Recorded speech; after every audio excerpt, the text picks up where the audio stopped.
नमस्कार दोस्तों, मैं एस के शर्मा एडवोकेट। आज का जो हमारा विषय है, अभी आपने हाल ही में न्यूज़ चैनल के माध्यम से, सोशल मीडिया के माध्यम से आपको पता चला होगा कि अतुल सुभाष नामक एक व्यक्ति जो पेशे से इंजीनियर था, उसने आत्महत्या कर ली।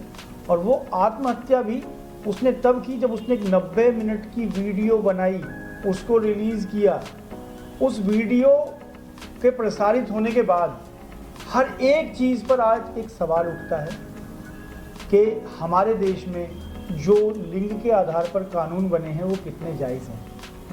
मैं किसी के खिलाफ नहीं हूँ, पर क्या ये जो हत्या हुई थी, क्या ये वाकई में जायज़ है? इसका हत्या के पीछे आखिर कौन है? उस आदमी ने किस से शोषित होके इतना बड़ा गंभीर कदम उठाया कि उसे अपने जीवन से हाथ धोना पड़ा? इस बारे में मैं अपने बड़े भाई श्री ए के शर्मा जी से भी जानना चाहूँगा कि सर आपका क्या कहना है इस बारे में। देखिए, ये जो सुसाइड हुआ है, ये एक व्यक्ति ने सुसाइड नहीं किया है। ये कानून जो लिंग के आधार पर बने हुए हैं, जेंडर बेस्ड जो लॉ हैं, उसके दुरुपयोग ने सुसाइड किया है। मैं कुछ दिखाना चाहता हूँ आपको। भारत का संविधान की आर्टिकल 15 क्लॉज 3 जो कि कहता है कि महिलाओं के लिए और बच्चों के लिए विशेष कानून बनाया जा सकता है, यानी कि स्पेशल प्रोविजन बनाया जा सकता है।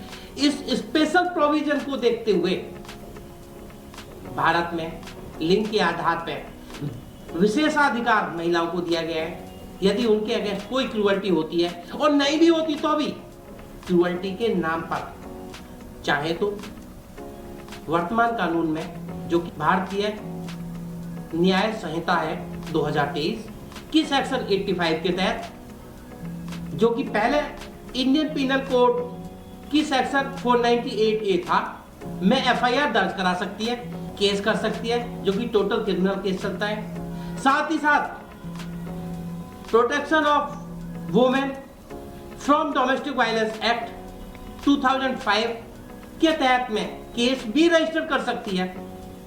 उसमें भी बहुत विशेष अधिकार दिए गए हैं। चाहे तो दोनों ही करा सकती है।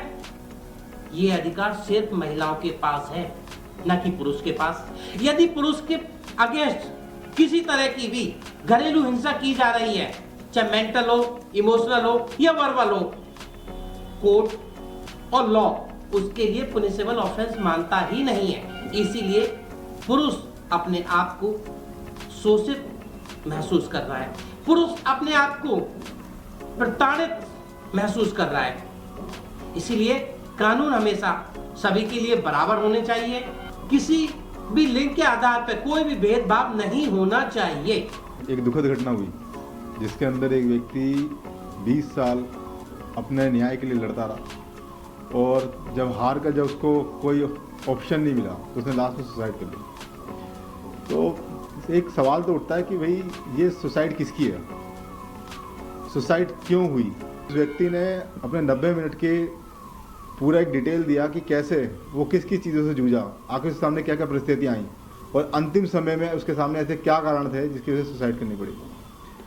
जो हमारे देश के लॉ मेकर्स हैं, उनको बहुत ध्यान से सोचना पड़ेगा कि ये कानून बनाए गए थे परिवार को बचाने के लिए, ना कि परिवार को नष्ट करने के लिए। पति पत्नी उस रथ के उस पहिए की तरह हैं कि अगर एक पहिया रुकता है तो वो रथ नहीं चल पाता। तो परिवार के ये दोनों पहिए जब चलेंगे तभी वो रथ आगे बढ़ सकता है। तो इसीलिए परिवार में जब न्याय मिले तो दोनों के लिए न्याय हो, सिर्फ किसी एक के लिए ना हो।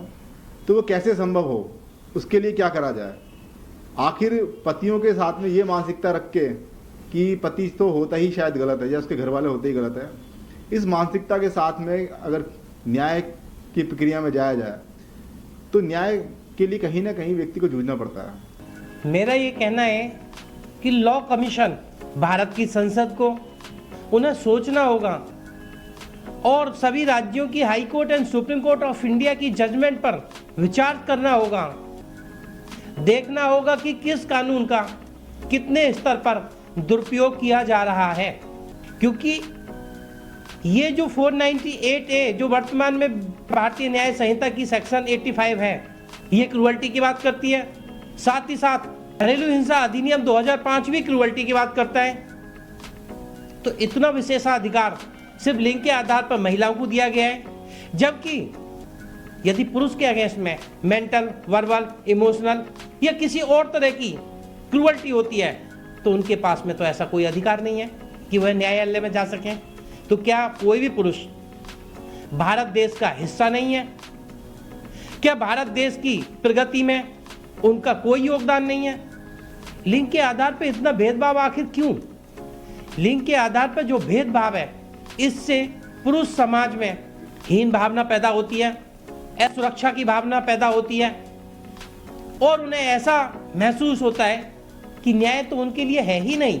भारत सरकार के law and justice department and ministry, Bharat सरकार का लॉ कमीशन, भारत की संसद से यही निवेदन है कि कृपया इस कानून में संशोधन किया जाए, कानून सभी के लिए बराबर किया जाए, जिसमें कि जाति, धर्म, भाषा, क्षेत्र या लिंग के आधार पर कोई भेदभाव ना हो।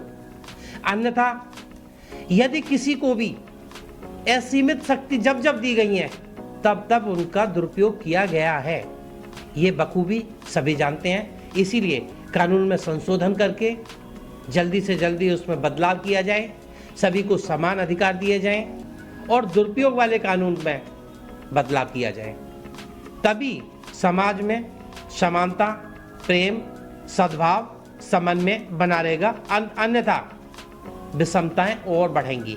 यही निवेदन है। धन्यवाद।